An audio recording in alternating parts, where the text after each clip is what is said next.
ti librin, Tevratin, me sqarim të drejtë, e ata që bën ndryshime në librin janë në një përqarje të largë nga e vërteta.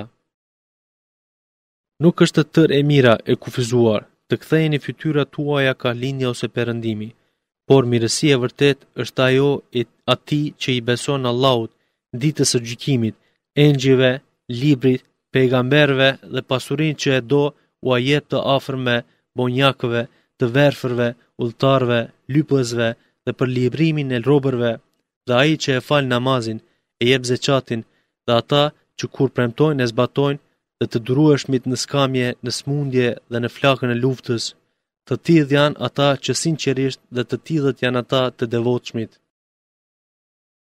O ju që besuat, u është të bërë obligim gjurmimi për dënim për mbytje, i liri për të lirin, robi për robin, femra për femrën. Kurse ati që i falet diçka nga vëllau i vet, atëherë ajo le të përcillet, e ati që e fal, kuptueshëm dhe shpagimi nga dorasi, ati le t'i bëhet me të mirë. Kjo është një lehtësim dhe mëshirë prej Zotit tuaj, e kush të i kalon pas këtij pajtimi, ai ka një dënim të idhët. O ju të zotët e mendjes, kjo mas e dënimit është jetë për ju, ashtu që të ruheni nga mbytyja e njëri tjetrit. Kur ndonjërit për jusht i është afruar vdekja, nëse lë pasuri pas vete, testamenti, vasjeti, për prindërit dhe për të afërmit u është të bërë juve obligim, por ashtu siç është drejt. Për ata që janë të devotshëm, kjo është detyrë që lypet kryer. Kush bën ndryshimin e tij pasi që ta ketë dëgjuar ditur atë, mëkati për te u takon atyre që ndryshojnë. Allahu dëgjon dhe di. E kush friksohet prej testamentuesit se gabimisht po largësohet nga drejtësia ose qëllimisht do të bëjë mëkat, ai që bën pajtim ndërmjet tyre, ai nuk ka mëkat. Vërtet Allahu shumë fal dhe shumë mëshiron. O ju që besuat, asgjërimi është bërë obligim, sikurse është obligim edhe i atyre që ishin para jush, kështu që të bëheni të devotshëm. Jeni të obliguar për ditë të caktuara, e kush është i smur për jush ose është në udhtim e nuk agjëroi, atëherë ai le të agjëroj më vonë aq ditë. E ata që i rëndon ai nuk mund të agjërojnë, janë të obliguar për kompenzim, ushqim, ditor, e një të varfëri, ai që nga vullneti jep më tepër. Ajo është aqë më mirë për te. Mirë po që se dini, agjërimi është më i mirë për ju. Ato ditë të numëruara janë muaji i Ramadanit, që në te filloi të shpallet Kurani, që është udhërfyes për njerëz dhe sqarues i rrugës së drejtë dhe dallues i të vërtetës nga gënjeshtra. E kush e përjeton prej jush këtë muaj, le të agjeroj, ndërsa kush është i semur ose në udhtim, le të agjeroj aq ditë nga ditët e mëvonshme. Allahu me këtë dëshiron lehtësim për ju, e nuk dëshiron vështirësim për ju. Të agjeroni ditët e lëshuara më vonë, që të plotësoni numrin, të madhroni Allahun për atë se u udhëzoi dhe që të falendroni. E kur robët e mi të pyesin ty për mua, unë jam afër, i përgjigjem lutjes kur lutësi më lutet, pra për të qenë ata drejt të udhëzuar, le të më përgjigjen ata mua dhe le të më besojnë mua.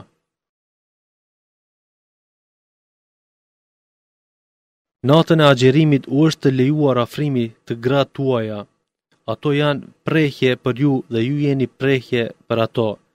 Allahu e di se ju e keni mashtruar vetveten, andaj u apranoi pendimin tuaj dhe u afali gabimin. Tash e tutje bashkohuni me to dhe kërkoni atë që u ka caktuar Allahu dhe hani e pinin derisa qartë të dallohet peri i bardhë nga peri i zi në agim, e pastaj agjerimin plotsojeni deri në mbrëmje. E kur jeni të izoluar në itfak, në xhamia, mos tu afroni atyre për marrëdhënie intime.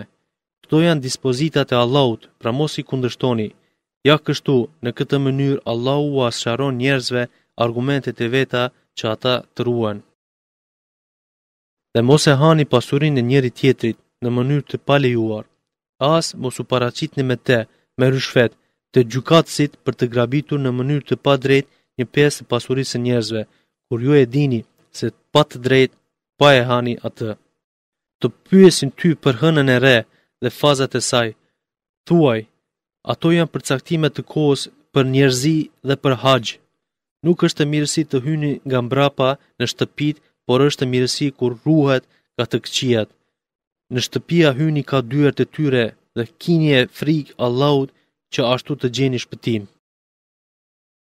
Dhe luftoni në rrugën e Allahut kundër atyre që ju sulmojnë e mos e teproni, se Allahu nuk i do ata që e teprojnë, e fillojnë luftën.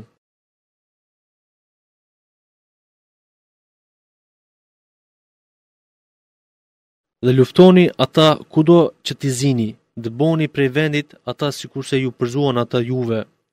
Provokimi, fitneja, është më e rëndë se vrasja.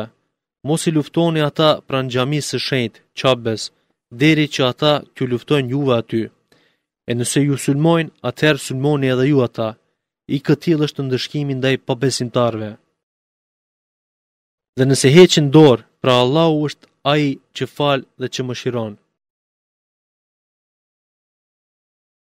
Luftoni ata, idhujtarët, derisa të zhduket propagandimi i idhujtarëve dhe derisa të aplikohet feja vetëm për Allahun. E në qoftë se ndalen nga propaganda dhe lufta, atëherë lereni armiqësinë përveç atyre që janë zullumçar. Muaji i shenjtë i si vjetit është për muajin e shenjtë të vjetit.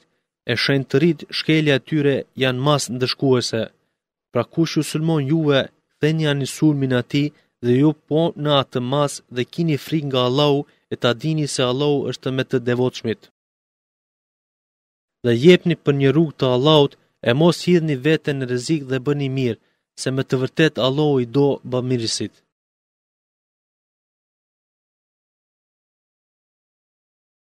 E kryeni e haxhin dhe umrën për hir të Allahut, po në qoftë se pengoni, atëherë therrni për kurban. Çka t'ju vjen më lehtë prej kurbanëve, e mos i ruani kokat tuaja derisa të arrijë kurbani vendin e caktuar. Po kush është prej jush i semur ose ka mundim koke e ruhet para kohe, kompensimi është agjërim, sadaka ose kurban. E kur jeni të sigurt, ai që bën umrën para haxhit duhet therr një kurban që i vjen më lehtë. Mirë po, nëse nuk ka, le të agjeroj 3 ditë gjatë haxhit e 7 ditë kur të ktheheni. Këto jeni 10 ditë të plota. Ky është rregull për ata që nuk kanë familjen pranë xhamisë së shenjtë. Pra, kini e dro Allahun dhe dini se Allahu është ndëshkues i rrep. Haxhi është në muajt e caktuar e kush bën ja fillon të zbatoj haxhin në këtë muaj, nuk duhet afrua gruas, nuk bën të merr në përkëm dispozitat e sheriatit, as nuk duhet shkatruar grindje. Çka punoni nga e mira, Allahu di për to, dhe përgatituni me furnizim për rrugë, e furnizimi më i mirë është devotshmëria, e ju të Zotët e mendjes keni dronë time.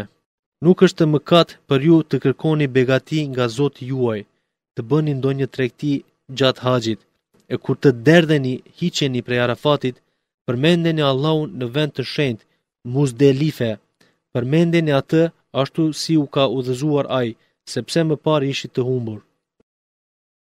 Pastaj, zdirgjuni andej ka zdirgjen njerëzit, kërkoni Allahut falje, se Allahu fal është mëshirues. E kur t'i kryeni detyrat tuaja, përmendeni Allahun sikurse i përkujtoni prindërit tuaj, bile përmendeni edhe më fort. Ka disa prej njerëzve që thonë, Zoti ynë na jep ti neve në këtë botë, për të nuk ka asgjë në botën tjetër. E ka prej tyre asiç që thonë, Zoti ynë na jep të mira në këtë jetë, të mira edhe në botën tjetër, dhe na ruaj prej dënimit me zjarr.